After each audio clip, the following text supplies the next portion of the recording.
Okay, welcome everyone to Friday seminar. It's picnic day weekend. I hope that you are aware and going to have fun and be careful about going back to normal, to before COVID kind of picnic day. I don't know how many of you were here long enough to remember. It can be hectic, but I hope that you all guys are gonna have a good time. We have a great presentation, a great visitor today, Professor Don MacKenzie from University of Washington. On very similar topics that I think everyone in this room and on the recording is walking what we call here the three revolutions in a way. I think that many of the project and topics that Don is working on will be familiar to you guys. And for many years, we are trying to find the right opportunities for collaboration. So I was really happy that you were jumping on a flight this morning and joining us today. Yeah, it's great. So without further ado, I'm not going to read his CV because usually we can find it if needed, and it's much more interesting to hear from him. So thank you. Thanks, Gil, and thanks for having me, and thank you all for coming and for welcoming me here. So yeah, and actually I think the first part of my talk, I was asked to give a little bit of context on career path and how I wound up where I am. And so you'll get my CV that way. But first, the elephant in the room, happy Earth Day. Yeah, and I did jump on a plane this morning and I was like, really? You're flying one day round trip flight to talk about green transportation. Some irony here. The flip side is I just got this frantic text from my wife. The electrician was there to install our EV charger at home, and she couldn't find the charger. Right? But yeah, so I don't know, does that net out? If you were my students, this is where I'd ask you, like, okay, do I cancel out my emissions? How many miles do I have to drive my EV to cancel out the emissions from my flight? Rough number, anyone? Or is that the wrong question? It doesn't cancel it, right? It doesn't even take them out of the air. Let's not kid ourselves, right? But it's, I guess, equivalent to about 1,100 miles of driving a Prius, at least driving a Prius the way I would drive it, and get maybe 40 miles per gallon. So if I save all that, 1,000 miles of driving, I guess, is the emission, the distance needed to save those emissions. So it's a lot. And I guess for a lot of us, right, I think we know road transport is a big emission source for most of us, especially the academics, the professors and researchers. You know, our footprint is a lot of it's in our flights, and it's probably something we do have to change. But on the other hand, it's just a very different experience sitting across the table from people over lunch and sitting in a room with them rather than being on Zoom. Sorry to those of you who are joining via Zoom, but it is, I find it still provides a different, and I find higher quality interaction. So there you have it. I don't know how we deal with that other than also looking ahead to decarbonizing aviation. But what I want to talk about today is, again, I was sort of asked as part of this to say a little bit about kind of my career path, which has been a little bit, I think, unconventional for a lot of academics. And then I'll kind of get into the meat of the presentation. First, some background work, some of our earlier work that we've done in my lab at the UW, focusing on modeling EV charging choices. And then moving from that into, talking about some work we did for our state DOT WashDOT, focusing on developing some tools for assessing and helping plan EV infrastructure. And some of the lessons we learned from that, which are, I'll try to be honest about some of the shortcomings of the work and the processes that turned out, in the hopes that, there's some lessons in there for you. So first of all, I want to acknowledge the sort of the various sponsors that have supported this work, from PacTrans, that's our Northwest Region University Transportation Center, the NSF that funded some of our early work on charging behavior, and WashDOT, and of course ITS Davis for bringing me down here today to talk about this work. So thank you to all our sponsors.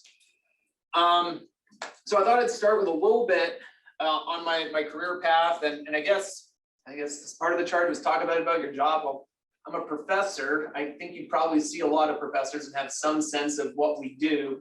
although I was joking, I guess, with a colleague yesterday that like, yeah, you guys just like, you teach 2 hours a week and then go home, right? So, you know, I guess the reality is, right, for those of you, and talking to Professor Sperling this morning, I gather many of you, right, there's probably less of a smaller fraction of people in this program come in with an expectation of going into academia. And I think that's great. I think there's a need for PhDs, and not every PhD needs to end up in academia. So I think it's good to have that reality, but I will say a little bit about that. I guess though, maybe my one line is teaching is less, right? Not very much of it. You probably all know that because you're engaged in research. There's a lot of administrative stuff too. And that's probably the number one thing that I didn't know coming into an academic career, was the amount of sort of administrative work that's involved. And unfortunately is like not my core strength. Anyway, I'm originally from Canada. I studied engineering at the University of British Columbia. Lovely place. The engineers there at the time, especially, were kind of retrograde. They had this very arrogant motto: engineers rule the world, ERTW. And you know, I would say that, and I'll return to this a little bit, that kind of shaped my early view of the world and of engineering and its place in the world, and the role of like who should decide what things do, what things get done. And so there's a certain kind of arrogance there that I think is not healthy for people to take into professional practice. But I'll come back to that. So when I started out, I wanted to be a civil engineer. And my first summer job during university was a transportation job. It was a traffic job. And I was a traffic assistant for a city government outside of Vancouver. And I basically spent my entire summer like nailing hoses to the road and pulling hoses off the road to count cars. And that's not me, you can probably tell, but hiding in the bushes, I was the guy hiding in the bushes with like the turning movement counter, logging like 2 hours of data in the morning, every morning, nonstop to count cars. And so when you know, like, I was like, no, this is not for me.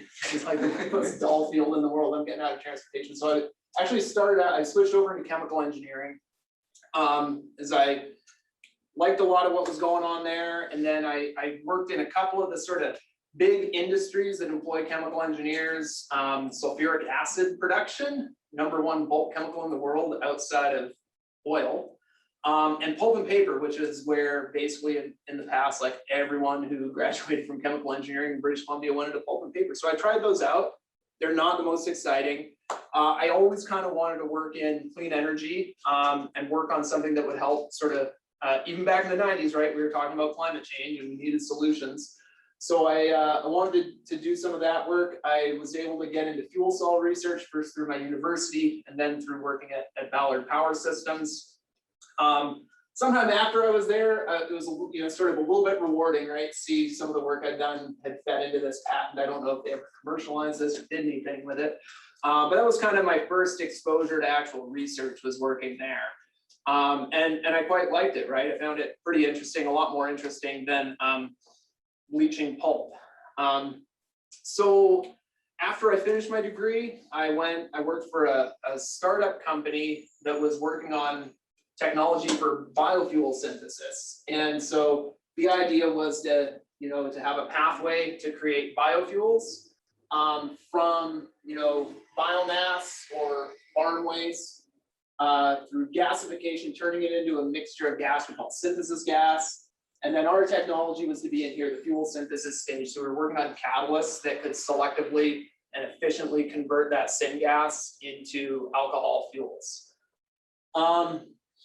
And I didn't make a lot of money there, but I did learn some lessons. And so one is, and which I will share. So if you ever find yourself working in a startup and you're offered sort of an ownership stake or options in stock, ask some questions, about dilution and about the number of shares outstanding and about the capitalization of the company.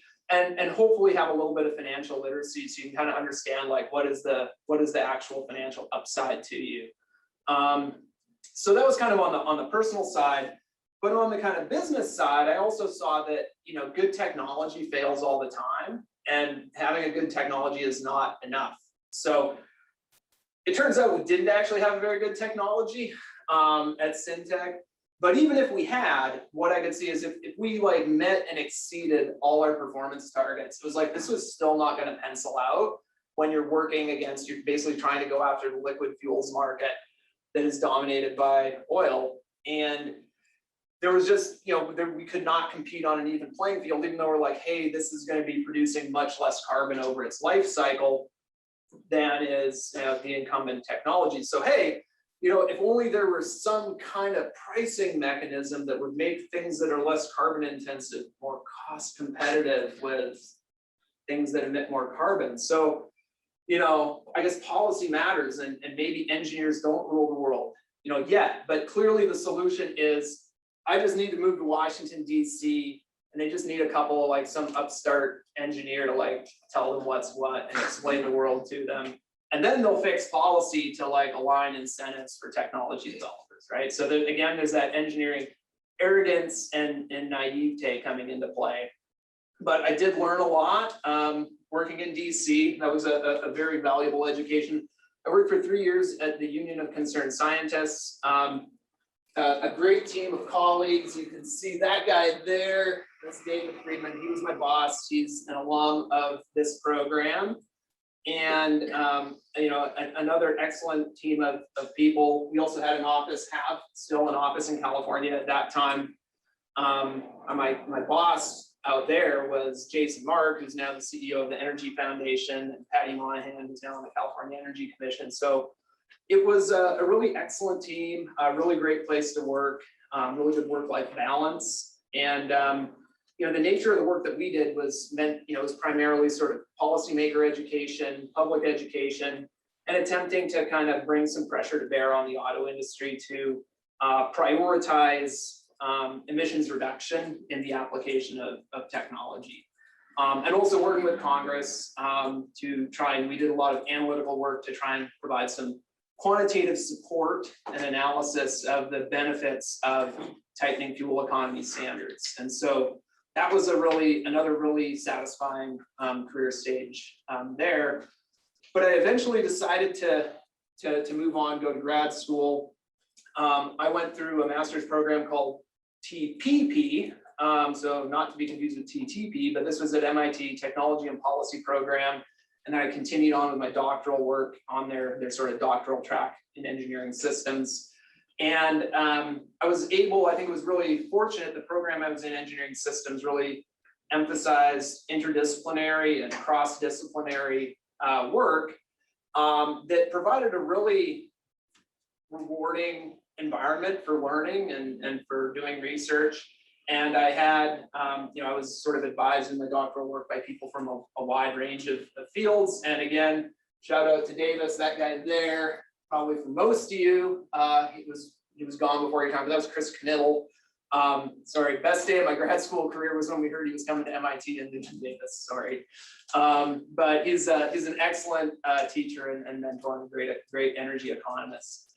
And so my doctoral work really was focused on trying to combine perspectives from economics and engineering to understand trade-offs and how, why the auto industry builds vehicles the way they do and why they prioritize, acceleration performance over reducing fuel economy. It's because they can make more money, right? That's the short version.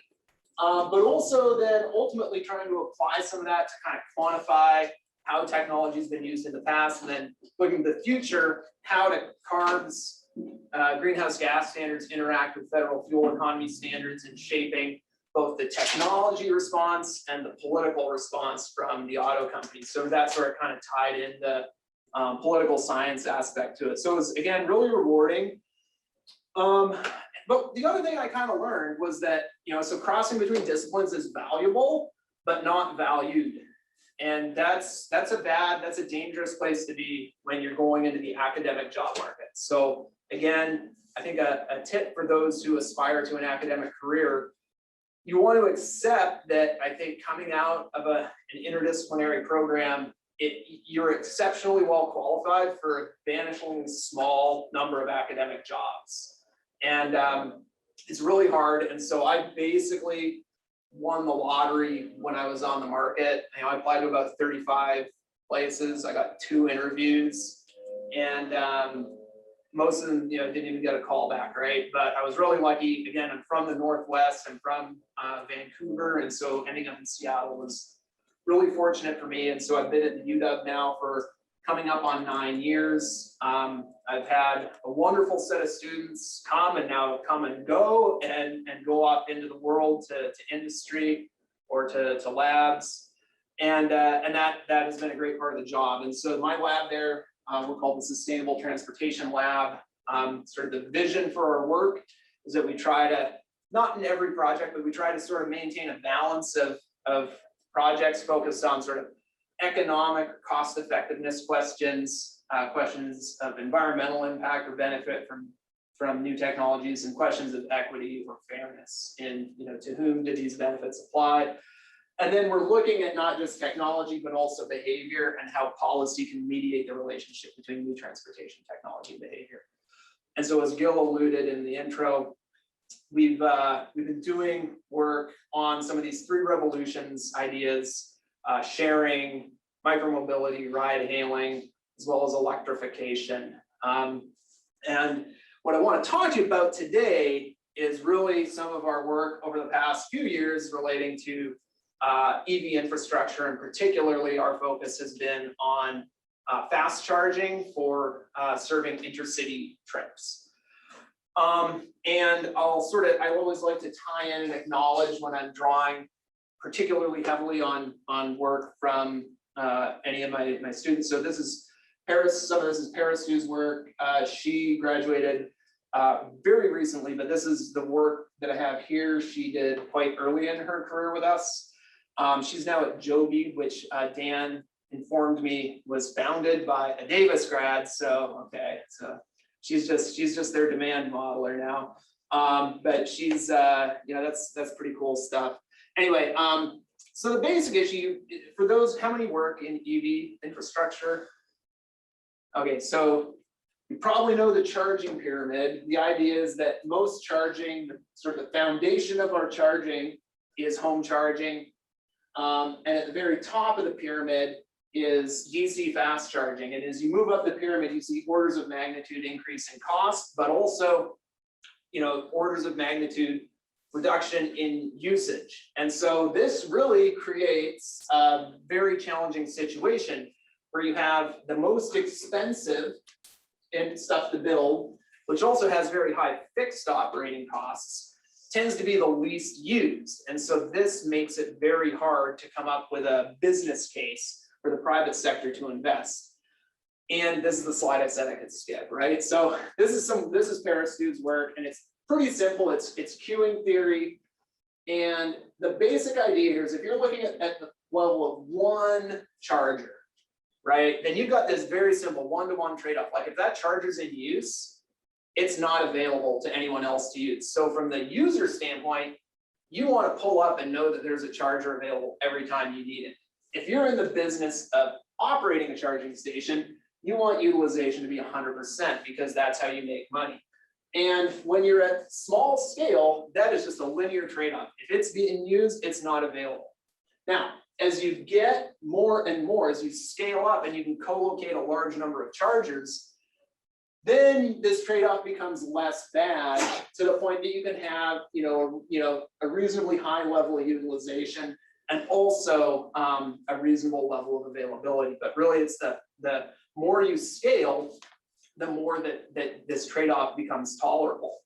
But in our calculations, we were looking at coming up with sort of on the order of like hundreds of vehicles per station per day to get to an attractive business case. Now, that's very sensitive to assumptions about the cost of your electricity, your pricing scheme, and your capital costs, of course, and also your demand charges from your utility. So it's really sensitive. We have this tool where you can tinker with assumptions, and it might not be hundreds, but it's more than what a lot of these things get, which is like a handful of vehicles a day. And again, the business case is weakest in these kind of rural, out of the way places, which are like exactly the places that people want to be able to go through, but really don't want to get stuck. So you need it everywhere. But there's really no business case in a lot of locations. So that's kind of the backdrop here, right? And that kind of is, to our view, right, makes the case for government intervention. So we were, looking at this as from an engineering standpoint. What I saw was there's plenty of people who want to build optimization models and say, okay, we will do this, and there's facility location problems, and flow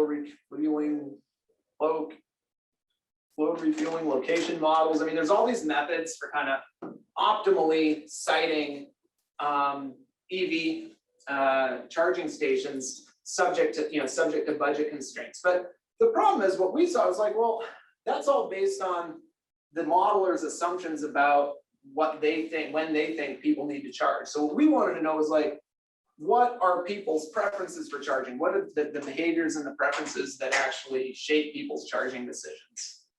And so this was work that that was done by Yan Bo in her PhD thesis, and Yan is now working at the National Renewable Energy Lab, continuing to work on EV topics. But what our goal here in this work was to try and build some choice models of people's charging choices, so that we could predict at any, at a given opportunity. So when presented with the opportunity to charge, do people do it, yes or no? There's different ways you can characterize charging behavior. This was the approach that we took. And we looked at two contexts. One was in the context of daily tours, so sort of opportunistic charging or destination charging. Maybe you're stopped at home, or you're stopped at work, you're stopped while shopping. These are predominantly slow charging events, and it's like you're going to be plugged in like while you're planning to stop anyway. So we did that work. I'm not going to talk about that, because the other thing we did is we looked at long distance trips, where you're sort of planning a route and you're going to be stopping specifically for the purpose of charging. So these are really exclusively fast charging type settings. And what we did in this work was, there's sort of a couple things that we did. Was we looked both at the use decision about whether you would use your PEV, whether you'd use your vehicle for the trip. And in this context, we're really focused on BEVs. But whether you use your vehicle for the trip, but then also if you are using your BEV, whether or not you're going to charge at each opportunity. And we're going to condition those choices. We're going to model out those as probabilities, and we're going to condition them on characteristics of the driver or vehicle owner, the trip they're making, the vehicle they're driving, and the charging opportunities. So things like cost and charging power. And what we wanted to do was look at a sequence of choices, right? So as someone travels along some route, they're going to encounter in many cases, multiple opportunities to charge. And we want to basically calculate the probability of charging at each stage. But the challenge is, right, that whether you charge at one stage, right, you're coming up on a charging station, whether you decide to charge or not, depends not only on characteristics of that station, but expectations of your future charging opportunities, or we hypothesize that it could. And so basically your choice depends on expectations of the future. And so choice depends on expectation of the future, but the payoffs in the future also depend on whether you charge here. So if you charge here, you're going to have less room in your battery, so there'll be a different payoff and a different cost if you choose to charge, when you reach this point. So there's this sort of interdependence between these different time points. And so there's a set of tools called dynamic discrete choice models that are, basically designed to consider this interdependence. And what these models do is they're forward-looking, and what that means is we're modeling this expectation. And so a traditional static discrete choice model, that's just a garden variety discrete choice model. The key difference between your regular static model and your dynamic choice model is that here you're just maximizing utility at each period.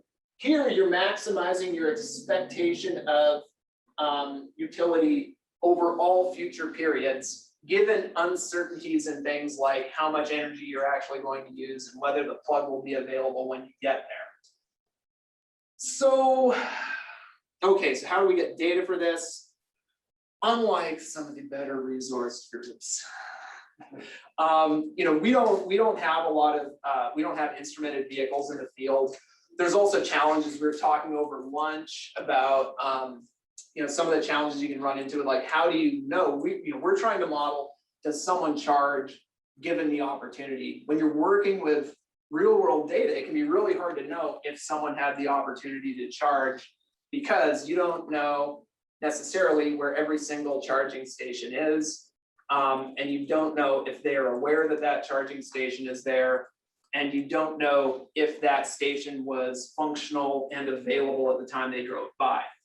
So for all those reasons, we use a stated choice experiment to elicit this information, which also allows us to have experimental control over pricing, all these different attributes, and ensure that they're uncorrelated. And so what we would do is we'd present people with this sort of arbitrary route. We'd say, here's your opportunities to charge along the way. And would you take, you know, your car essentially, or would you take, you know, your gasoline car? Would you take your EV or your gasoline car? And if they chose the EV, then we would basically walk them through each of these steps. You know, would you charge here? Would you charge here? Would you charge here? And if they say no, no, no, then they run out of charge and we say, sorry, you didn't make it. And if they do, then we say, now you're at the next station, your state of charge is this. And so from this, we were able to fit a range, several different static choice models and several different dynamic choice models. And with the dynamic choice model, we varied whether people would look ahead 1 station, 2 stations, 3 stations into the future. And with the static choice model, we've sort of layered in additional covariates. And what we found was that broadly, the magnitudes and signs of these effects were similar, like very close in the static and in the dynamic models.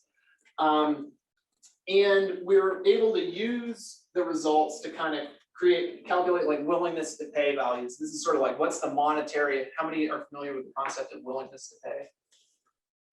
Okay, so most of you, good. But basically, you know, the monetary equivalent of something in a discrete choice framework. So the risk of sort of being stranded or running out of energy, we estimated, right, based on people's stated willingness to take that risk, about $240. So that's in a sense the value of range anxiety in this intercity context. The value of charging time was about $24 an hour. So if you can shorten their charging time by an hour, that's sort of equivalent to $24. Or alternatively, you know, people would be willing to pay about $22 to charge at 150 kilowatts versus 50 kilowatts if you're talking about taking on 200 miles of range. Also similarly, you know, every 10 minutes of access time, like detour time, is equivalent to about $25. And then also it's worth about $20 to have, you know, amenities, restroom, dining, and Wi-Fi at a charging station. So this actually has some, you know, sort of useful insight here, like, okay, and this is certainly what we're doing in our state. You want to co-locate your charging stations with amenities. Sort of seems like a no-brainer, but the flip side of that is like, you don't want to do that if it's going to involve like pushing cars like way out. You make people drive 10 minutes off the highway to reach a charging station just so you can have some amenities there. That's actually going to be less attractive. So you want to co-locate these, but you also want to keep them really close to the highway. Now, the other thing we found, and this is sort of like bad news, good news. These are the static choice models. These are the dynamic choice models, and we're just plotting here the goodness based on the pseudo R squared, a measure of the goodness of fit of these models. And essentially what we found was the dynamic choice models didn't really provide a better fit than the static choice models.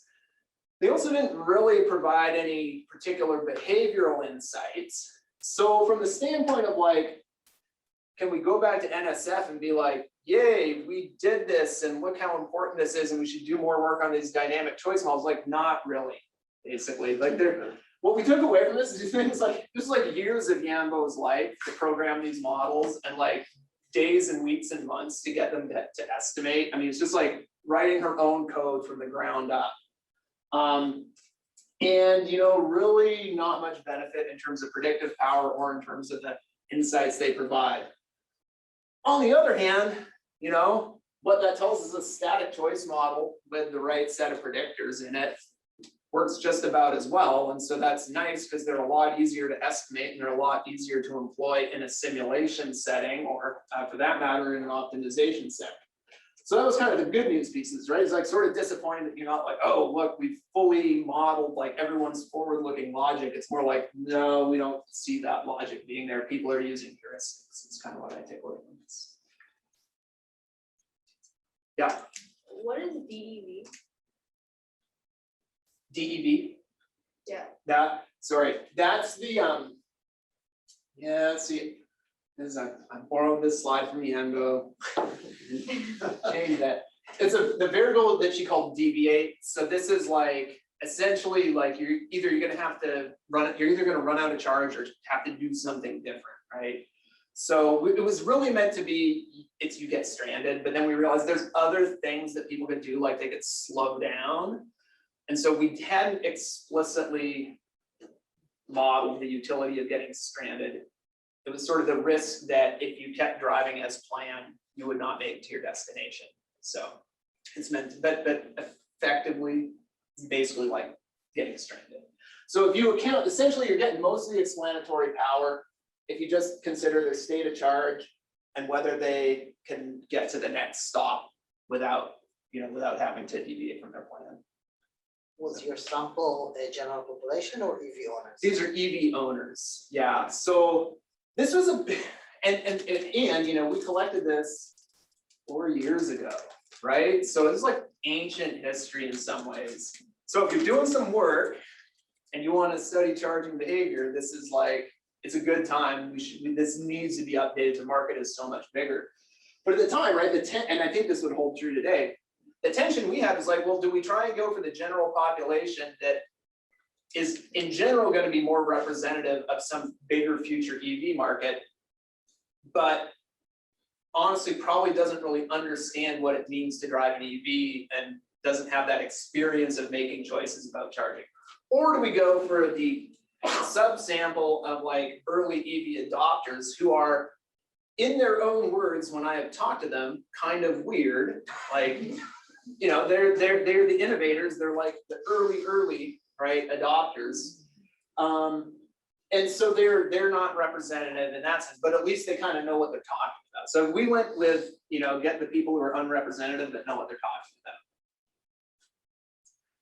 about. Anyway, so the kind of the takeaway here was that you know, the state of charge and the ability to complete the trip as planned were the big predictors. Some of these other things, detour distance, charging power, and amenities were significant, but not as important.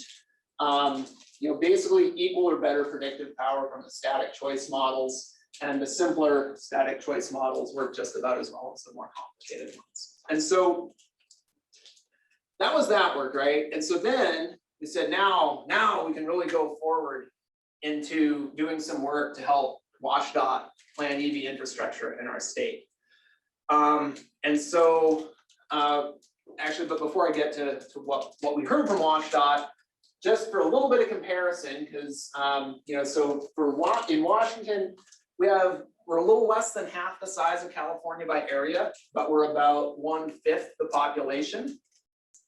We have about 1/8 the number of EVs, and as you can see here, we have sort of fewer EVs per capita, and we have sort of a lower density of DC fast charging stations. So if you look at sort of the average area served by each station, it's quite a bit larger in Washington. But the number of EVs being served, the number of DCFC plugs per vehicle, or the number of EVs per DCFC plug, is a little bit lower in Washington. Now we tend to expect, right, that as the market grows, you can support more EVs per plug. Again, for some of these reasons related to kind of utilization and wanting to have like adequate coverage even before the demand is there. But that's kind of your context comparing Washington and California. So, right, time for me to take a sip of coffee and ask you all, so if you wanted to optimize spending on a DCFC network, what objective function would you use? Or what would some options be? Just to spitball, you probably want to maximize utilization, but at the same time, maximizing the chance that someone will be able to charge when they arrive at a station. So those are two different objectives, right? Like as we just saw, right? There's a fundamental trade-off there. Yes, but those are both desirable goals. Yeah. Yeah, maybe connectivity, like connecting as many locations, like cities. Yeah. Yeah, so you could focus on connectivity with some measure of acceptable distance. Yeah. Congestion on the power system. Yeah, so you could try and optimize for the impacts on your grid. Someone online said more people served buses / public transit. More users, yeah. Yeah, okay, these are great. I should be writing these down. So, yes, and yeah, so you didn't even have the two that so another one is like you can try and maximize electric vehicle miles traveled, and that's kind of related to maximizing users, kind of related to utilization, but a little different, right? It's, how the fraction of time an EVSE is in use is, it's not quite the same as maximizing how many miles people are driving on electricity. They're going to be correlated, but they're a little different. Another is like maybe you want to deploy a network that encourages more people to adopt EVs, right? So maybe you get the highest utilization, and maybe you could even have the biggest impact on electric vehicle miles traveled if we just like built the hell out of the I-5 corridor, which is where most of the people live. But maybe you want, and that's where most of the people live and where most of the existing EV owners are. But maybe you say we should be building more in Eastern Washington to like encourage and facilitate adoption of EVs by folks out there. So these are different objectives. It's not clear. And in any case, like what WashDOT told us was like, so we wrote a proposal called optimization of investments, and they're like, well, hang on, we don't actually want an optimization model. I was like, thank goodness, because I don't really do that very. And they said, we don't want some black box that's just gonna like dictate points on map. That's not how we build our system. Washington is very collaborative. We don't build and operate stations. We accept grants. We make awards. We award grants, and the applications are assessed holistically. So we're considering a wide range of things. And so they are considering, are we spending money in different parts of the state? They're considering, are we spending money in disadvantaged areas? Are we spending, are we encouraging, are we supporting the needs of existing EV users? And we'd like to look, are we kind of putting this out in places where people don't yet own EVs? So it's like all of these things. And they were going to do a holistic assessment, and they want to focus on corridors. So they want the ability to kind of say, okay, there's a proposal here to like, we could put like 4 different things together and electrify this corridor. And so basically we said, okay, we think we can do this, and it's not an optimization model. We're going to build you a tool that is compatible with what you do, right? Which is this sort of more holistic assessment process. We want to support your decision-making, not like replace the humans here. So we can build a simulation tool. It can report on different performance indicators, things like EVMT and charger power for your grid impacts and waiting time. And we can set it up so you can put in, several, you mix and match different proposals to get combinations of different stations. And we're gonna, our things like we want to bring in like empirically based models of vehicle use and charging behavior, right? So this is kind of how we approach this. And Chintan is a student who did most of the programming, all of really the programming and development of the web interface for this tool that we call Charge Eval. And essentially we were trying to fill a different niche than some of the incumbent tools. And actually when the project started, our plan was to take Beam from Lawrence Berkeley Lab and basically implement that for Washington. But we found the data needs were just too heavy. Like we could not do it.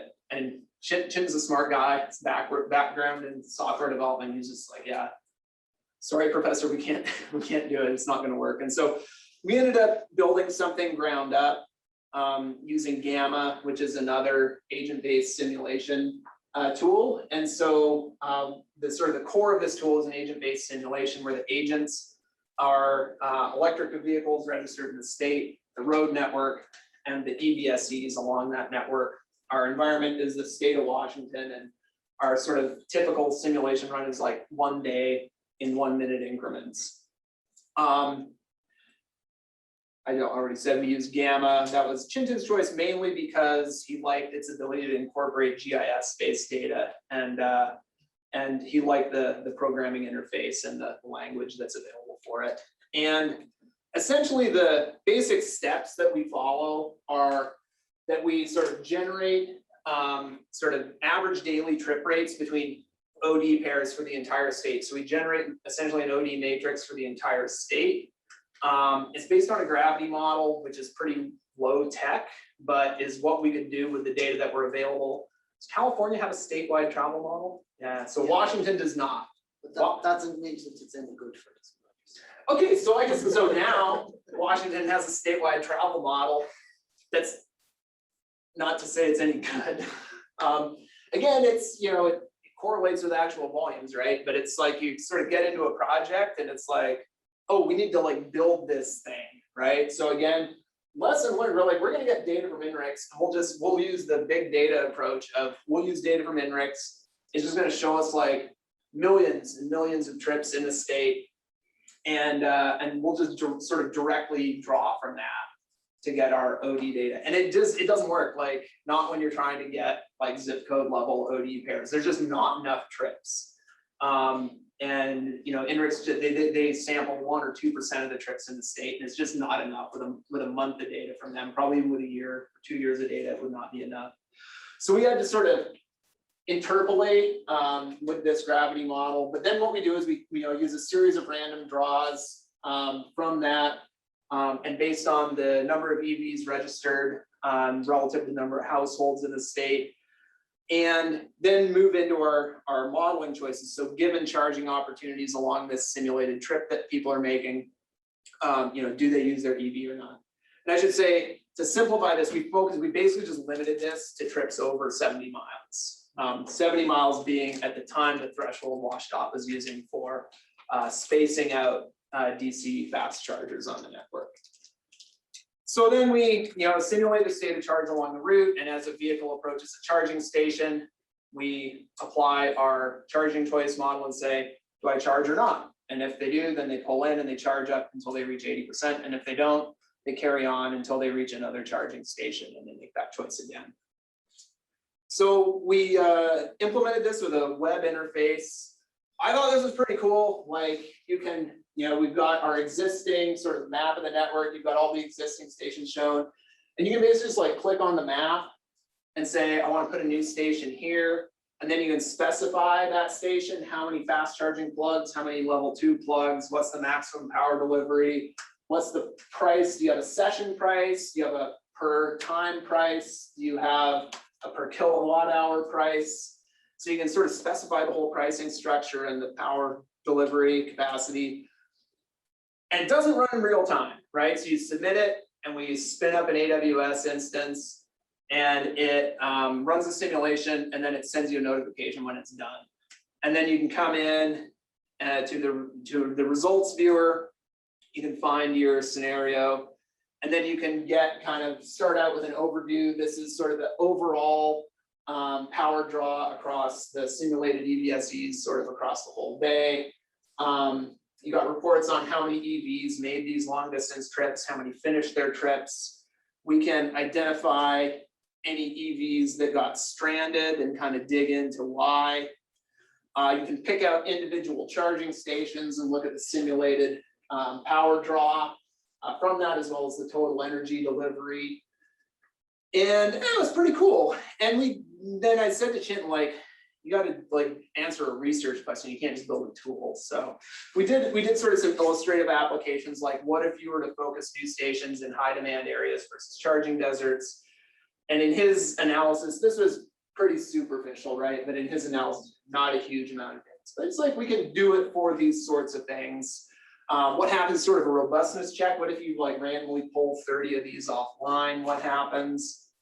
Or can we calculate sort of the cost effectiveness of upgrades? So different strategies where we would upgrade stations.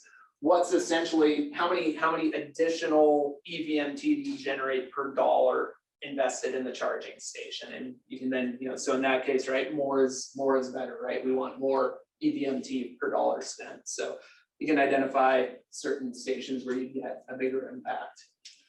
Can you say something about how we create more EVMT? So the case of not having EVMT is not finishing the trip and driving it on gas? So the EVM, where that comes in is that the choice to take your EV for the trip is endogenous. So yeah, so this is so again, you know what, this is not on the possible improvements, but it is a possible improvement, right? Right now that's based on stations. So people, the agents, it's like, okay, this household owns an EV and they have a long distance trip to make. Do they take their EV or a conventional vehicle? And that choice is based on the characteristics of the charging stations along the way, including, actually I'd have to look, but spacing and price being big ones, right? So ability to complete the trip and price. But what it does not consider is congestion. So it does not consider how there's some crucial station that's often really busy, and would that deter people? So we don't capture that feedback right now. So where this would happen is like, so what we find is so where we're gonna get that effect is through introducing additional stations. New upgrade. So so where do we upgrade? Oh boy, I'd have to go back and dig into this. So where does it, so if you're upgrading, why does that have any effect at all? Is it like more plugs, speed of charger, that type of upgrade?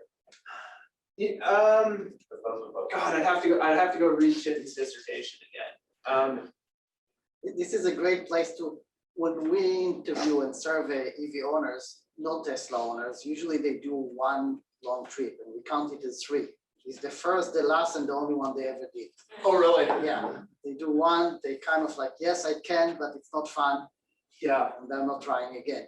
yeah. So they can finish it, but the experience is probably can be there, as you said, Yeah. an upgrade.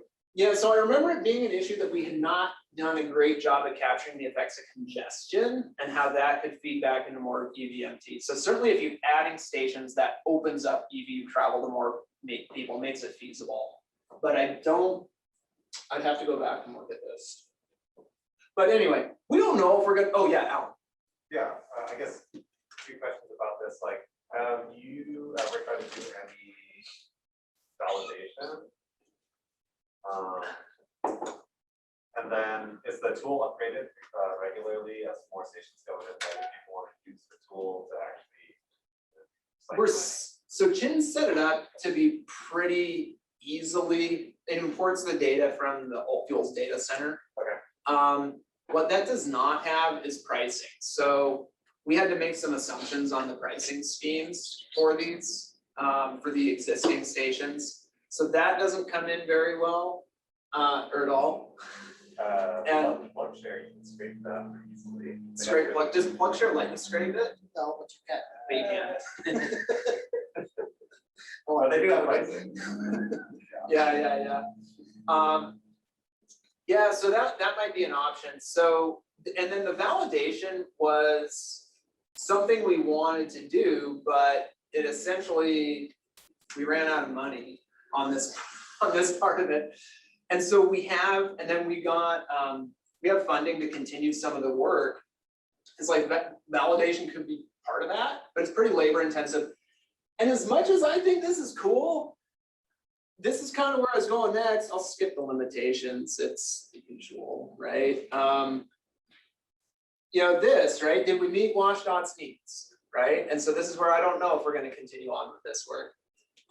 Because we came to WashDOT, we're like, okay, we got this. And like, there's two things, these are not exact quotes, but like, they were basically like, wow, we really wanted something to give to bidders, you know, who are submitting grant applications, you know, that they could use to kind of bolster their proposals. And we didn't find the tool was very user friendly. And we found the tool wasn't very helpful because it didn't make recommendations. And so on the first point, right, it was sort of like, well, okay, you know, something you're going to give to bidders is kind of different than something you're going to use internally to evaluate things, right? So you kind of, yeah, that affects kind of how complicated or how detailed you make it, as opposed to trying to aim for simplicity.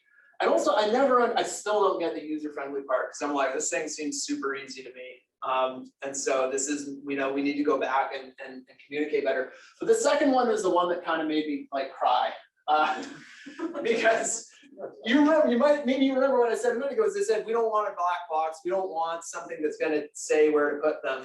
You know, we want something to augment kind of this holistic process that we use. And then at the end, then we brought them that and they're like, but it doesn't make recommendations. And so, you know, this is kind of the lesson, right? But what was kind of interesting was early on, like just in the first couple of weeks of this project, we did this like really quick and dirty screening analysis where we basically just looked at every OD pair in the state. We looked at the shortest path between that OD pair.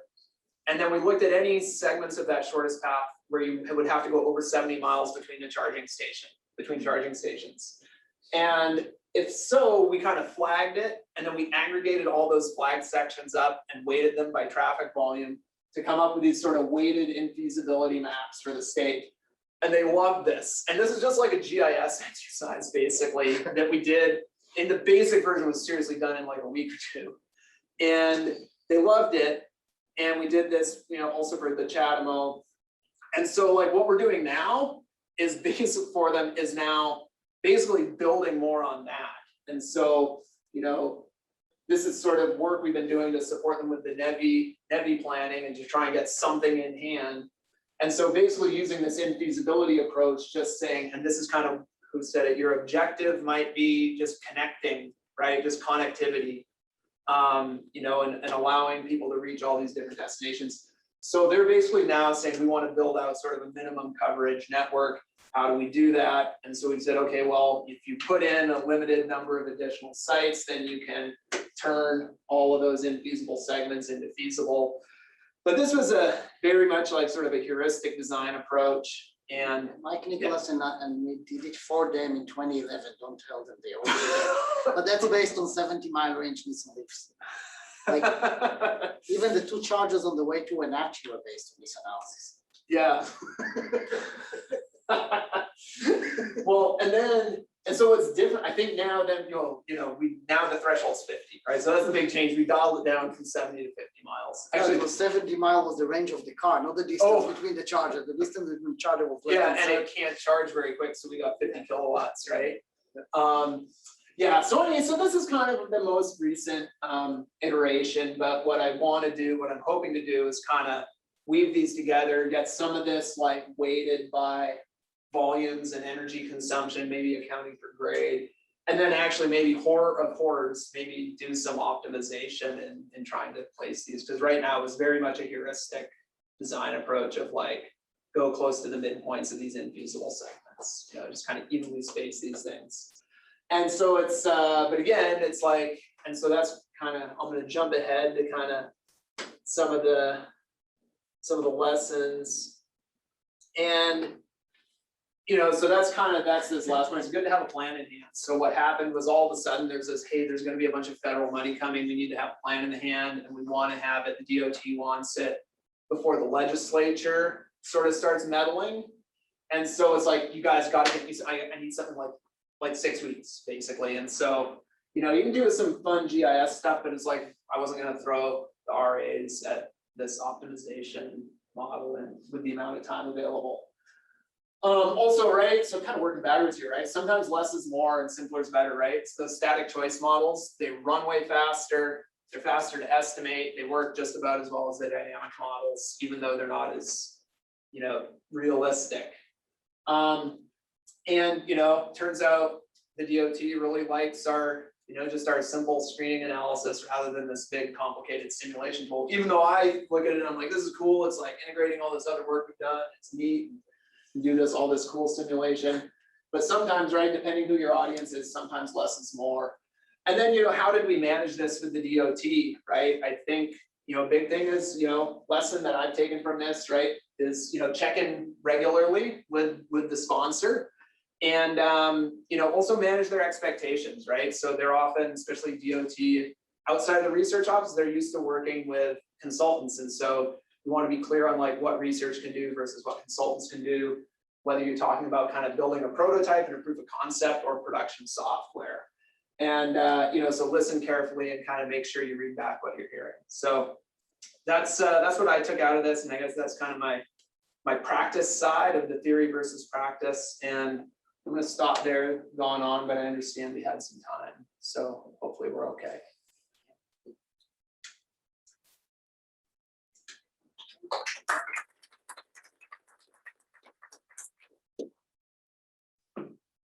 Questions, guys, comments, ideas?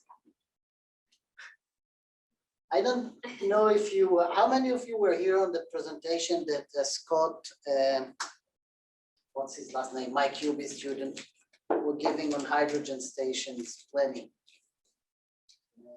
last semester. It was amazing. They did a lot of work on very, very complicated models. They got very similar feedback. Yeah. Oh, from their DOT? From the DOT, from the users. The additional feedback. Oh, and I was here taking cheap shots at Mike Kubi's And- flow refueling model. And the additional comments that they got that you were saved from is, we don't believe the researchers. We want to do something simple because we don't, when they were actually coming with something a little more complicated, we said, no. We don't believe you guys. We want to see how it's being done. Huh, interesting. But it was very, very, you can download it from last semester. It was very similar, really good job. That was kind of like getting very weird like from the end users. Yeah. I mean, and who knows, right? It might be that they don't believe it and that they're trying to sugarcoat it, right? I can't rule that out. But yeah.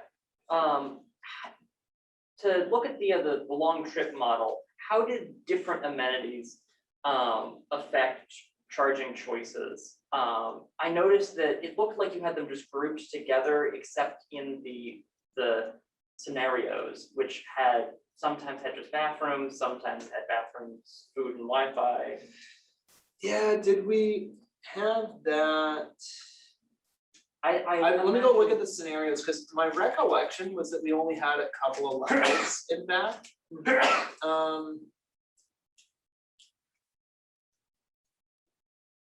So we've got bathrooms, bathroom, restroom, Wi-Fi, bathrooms, bathroom, restroom, Wi-Fi. I think it was either just restrooms or like all three. And just restrooms, it was like directionally correct, but not statistically significant, is what I want to say, but it's in the end of his dissertation.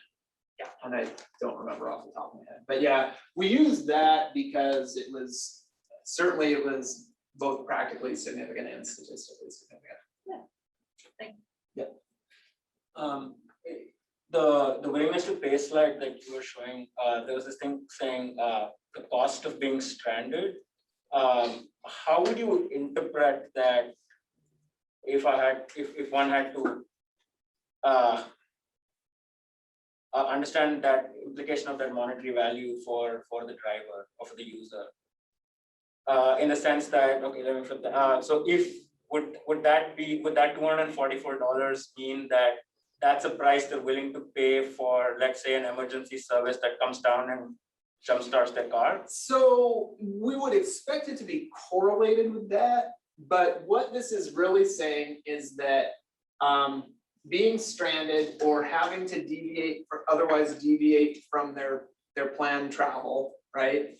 That would be the disutility of that, the inconvenience of that to them would be as bad as spending an extra $244, which is to say pretty bad.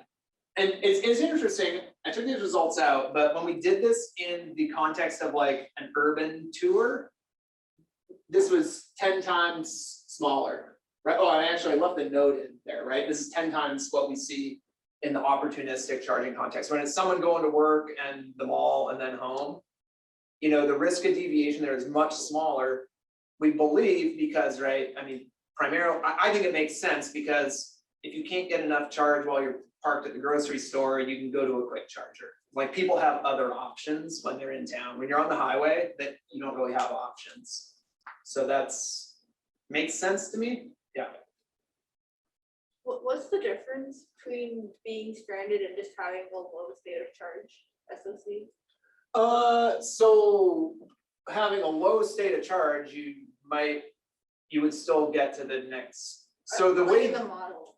in the model? Yeah, like there's like additional, or there's like SOCs and there was the DEV. Yeah, so here, right, you see that a higher state of charge has a significant lower utility of charging. So as your state of charge goes down, the utility of charging goes up. But then the deviation is saying like, even after you account for that, there's like this additional disutility. Like if you're gonna hit 0 before you get to the next charging station, like if you decline to charge here, and then you would not make it to the next charging station, then there's this additional penalty, there's this additional disutility. Does that make sense? I think it makes perfectly sense. If you're low on SOC, you may drive slower, you cannot run your heating, there are a lot of things there, versus just not making it, which is a all new level of discomfort. Yeah, yeah. But it takes into account the distance to the next charger. Yeah, so, and again, I cut this in the interest of brevity, but the way we define that deviation is basically like, if you decline to charge at the sort of the station you're approaching, if you decline to charge there, do you have enough charge already to make it to the next charging station? And if the answer is no, you don't, then that deviation variable goes from 0 to 1, right? It's a binary variable. It says, yes, you're gonna have to deviate, which would be like slow down to 30 miles an hour or get stranded or turn off your air conditioning and sweat, right? I mean, it's, but again, the big thing is probably like, you wouldn't make it. So that's why, again, after we did this, we're like, okay, technically there could be other things going on here besides like, you just get stranded. But it's like, you know, drive extremely slowly, turn off your climate control, turn your headlights off. Like, I don't, anything to save power, really. There's a few questions online. Oh, yeah. How feasible / dangerous is it for gas stations in rural areas to also have EVs? I don't think it's dangerous. Are they thinking about like sparks and gasoline? No, I can see why you'd ask the question, but I guess, right, that's not my wheelhouse. But as far as I know, I have not heard of that being particularly dangerous. I don't know if they're asking, because I did kind of go over this quickly, but in this exercise we did for Washington, this latest round, where have we gone here? That's further than I thought, right? Our candidate sites were basically all the gas stations in the state. So we pulled those from Google Maps, and that was how we found our candidate sites. We assumed that they'd be located at gas stations. Because again, we didn't have the time available to go get information on like how much grid capacity is available everywhere, but we figured there's at least gonna be some kind of commercial service at that location. And I think that at some point, there's gonna be some market demand, right? That these guys are gonna be like, wait, I'm losing my business, I need to get into this business. So it seems like a natural place for it. But I haven't heard of any, I don't know, anyone else aware of an answer to that question? Is there an identified safety risk? Oh, safety, I've never heard of that, but in terms of potential sites, it's probably gonna be a lot more about as you were mentioning, the grid infrastructure, whatever's available, because that can be one of the biggest cost drivers for Yeah, and I mean, with these, now with the NEVI plan, they're looking for like 600 kilowatts Yeah, per that's a lot. site, and I asked Tonya, I said like. So the idea is it's 4 150 kilowatt plugs and they want to be able to deliver 150 simultaneously, all of them, and I was like. And I just, right, I didn't have time to do it, and also it's like clear the ship was sailing, it's like it just seems like vanishingly small chances of like 4 cars pulling in and all needing to charge at 150 simultaneously. And so this could end up, right, it could end up restricting sites, I don't think we know, Yeah, but maybe, yeah, sorry, go on, Alan. how many of those sites there do you think have 600 kW? No clue, Yeah. no clue. A minority, how about we say that, a minority, but I could not tell you which ones. Yeah. Yeah, I'm guessing it's a small number. Now, yeah, this is like, it would not be a hard exercise, but it's a matter of finding the time, like what would be the right number, right? For maybe they should be talking 300, 400 combined kilowatts, because, right, for those who don't know, right? EVs, they taper their charge rate as their state of charge goes up, and because they're charging quickly, they don't spend very much, their state of charge goes up quickly when they're in this high power region, so they don't spend a lot of time there, so the chances of every car needing to charge at that rate are pretty low. Flip side is, right, future cars may want to charge faster. And maybe 600, but not 4 chargers at a time, but about 8 to 9. Yeah, So 600 is not a bad idea, maybe if you already put the infrastructure and pay to have the power coming, but then you can use it for way more than just 4 cars simultaneously. yeah, That's probably. or higher power, right, or 600 to have some 350s. Everything in between there. 50 to 300 and split it between the cars. Mhm. Yeah, Yeah, I don't think it's explicitly exactly 4. 4, yeah, I don't think that they are limited to 4, if I remember. I think. oh no, Yeah, I think you can have more than that. oh, I think you have more, I Yeah. thought it was, yeah, I understood it was a minimum of 4 Yes. that Yeah. can, and it might be a minimum of 4 and a minimum of 600. Yeah. Yes, Yes, that's what right. it is, yeah. I think that's my understanding as well. If you have 8, would they let you get away with 600 then? I think so, Yeah, yes. I think so. Okay. Do we have more questions online? We do have a few. Another one is, what is charging connectivity like for large/heavy duty vehicles? Example, trucks, electric buses, etc. That is, if it exists. Understudied, I would say, I don't know, maybe y'all are working on it, but- Work in progress. yeah, but I mean, I think they might be asking just like, what is the infrastructure like? I mean, it's higher power, but are they working on the same standards? You don't Yes know? and no, they are, but they are also additional. And Alan here is like working on a big project, Okay, both on hydrogen, but also. yeah, I mean, some of there are actually some commercial versions of like 1 megawatt charger. The standards obviously are a little bit different, but I mean, that's the direction a lot of these things are going for. and then, at what level, actually, for my own curiosity, at what level do they have to start putting cooling in the connector? Actually, already Yeah. some of the earlier 350 ones already have cooling. Okay. I mean, I don't know that much about the actual hardware. I would imagine, yeah, when you're up at that wattage, you're gonna have to. If you're moving to 800 volt or Yeah. 1200, you can wait a little bit longer. But it's the cooling is actually to reduce the weight of the copper that you need to do without the cooling. Oh, Yeah. okay, It's a lot of. interesting, yeah, so it can be a net, well, just the weight of the copper, or can you actually reduce the overall weight? You can reduce the overall weight with cooling. Okay, And we have one more. Yes, That's fine. what would you say are the biggest equity barriers to charger deployment in disadvantaged communities? Big question.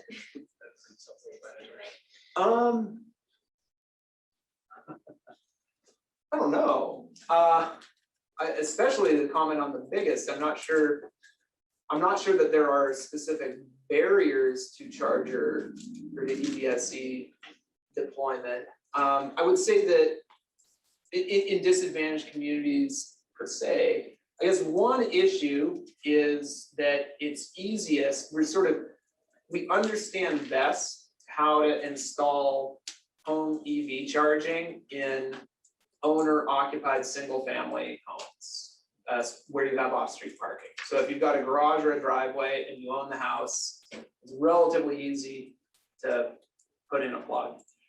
When you get into a landlord-tenant situation, then the tenant may not have the incentive or the right to install an EVSC, and the landlord may not have the desire to make that investment. You also run into issues with homeowner associations, like in condos, and parking structures not wanting to allow it. So I think that's probably one barrier. I think another one is that at present, there's not as much demand because the vehicles are not there yet, right? So it's like we have this chicken egg problem, but like that, it's not uniform in society, right? So there's less incentive to put it in those places. I think that's going to grow because, you know, many used EVs, particularly before the used vehicle market went haywire with the pandemic, but you know, used EVs have sold at a pretty steep discount. And so I do think, especially as we get beyond 70-mile range Leafs and into cars in the 200-mile range, kind of moving down the used car market, there's probably going to be some demand from those households for those vehicles. But I guess the question is, can they, do they have the means and the permission to install that, given the ownership and housing type situations? So on more of a research management note, did the outcome of this project and the feedback from WashDOT change kind of how you plan to structure future research projects in terms of communication? Or is it more of just like a hope it doesn't happen next time? So by far, the best thing that's happened to me was that I've been able to hire a senior research scientist who is a great manager and has far better organizational skills than I do. So, so yeah, it's not just hoping, it is having more regular check-ins and you know, not running things through myself. You know, the things that I don't handle so well, like the organization. So that, yeah, I feel like the current project we're doing, we're in much better contact and coordination with our sponsor, and it's working pretty well. Is this something, I don't know, I'm curious, this is maybe a conversation to have offline, but yeah, in the past, I've definitely kind of run on the model, like, thanks for the money, I'll send you a report in a year. And it's like NSF, it lets you get away with that. I've done that with some, but I'm increasingly, you know, spending more time in regular contact with sponsors, and I find it pretty satisfying. It does help us keep the work on track, keeps the students focused on interim deliverables, and it helps us kind of know that we're going in a direction that the sponsor wants. On that note, what advice do you have for researchers who spend years or months on a model and then don't get the results that you want? How do you have any advice for managing that burnout? So you just say I don't believe the model, right? Or I don't believe, what was it? I don't believe the researchers. No, so no, I guess it depends, right? So you say someone spends months or years on a model and doesn't get the results that you expected. Is that? Yeah, I was thinking back to the discrete choice example you gave. Oh, we're like, we did this and it turns out yeah, well, it's actually, it can be hard for the students, right? As a student, that's understand. Sometimes I say things, my laugh lines never get laughed. So, no, I don't, you know, I'm a bit flummoxed because it's a difficult situation. I've had another situation where we did you know, in one of our other 3R projects, we were interested in how, you know, can we use randomized encouragement experiments, this sort of state-of-the-art causal inference method to understand how flipping someone from a non-user to a user of mobility as a service affects their car ownership and travel choices. And so we ran this big experiment and it was a total flop. And the student was just like, he didn't even want to write it up. And I was like, we can do this. Like I was like, look, like it's important to find that it's important to report that we tried this and we got nothing. And maybe if you had a better, larger study, how much bigger would it have to be, that sort of thing. We do it. So we got that work published. But I think the big challenge for students is like often it's unpublishable and people want to publish. So I think that's why I say, oh, it's really hard. For my part, I don't care. I'm signing a dissertation, whether you got the desired result or not. What I care is that the work was done. You had a plan and you executed the plan. If it doesn't work out, I mean, sometimes things don't work out. And if everything works, you're probably not taking enough risks. So, but we've seen this, and I think with Yam's work, it was okay. That was especially with Yambo's work, that was a valuable finding. It's like no need to worry about all this stuff. We can, again, based on this, it says we can get by with a much simpler model. Now, I can't go back to NSF and say, give me another grant to do better dynamic choice modeling work on EV charging behavior, because my last work showed it doesn't really do much for you. So, that's okay. That's a useful finding. Yan, we're still working on getting our work through the publication process, and we'll see if it gets there, right? But that's I think probably one of the biggest challenges that it's harder to publish when you have those kind of null results. It doesn't mean the work is not as good. It doesn't mean it's less dissertation worthy.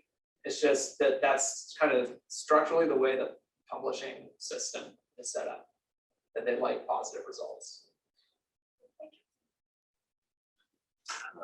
So one of the parameters you mentioned was maximizing EVMT. As we go farther into the EV transition, and if we still use that metric, we're just maximizing VMT as a matter of policy. Yeah. Is there anything on the horizon that's like a better metric that still has desirable characteristics? Yeah, and in fact, I remember hassling Gil about this because this EVMT, I think it's I don't know if it originated with Davis, but yeah, I mean, I remember probably buttonholing you at TRB on this. But yeah, no, it's a real concern. I think, yes, we're treating it as a proxy for minimizing gasoline VMT. And right, I think so a better objective function would be, so it's only a good metric as long as there's approximately a 1-to-1 trade-off. So yes, we'd be better to focus on minimizing gasoline VMT, or better yet, minimizing greenhouse gas emissions.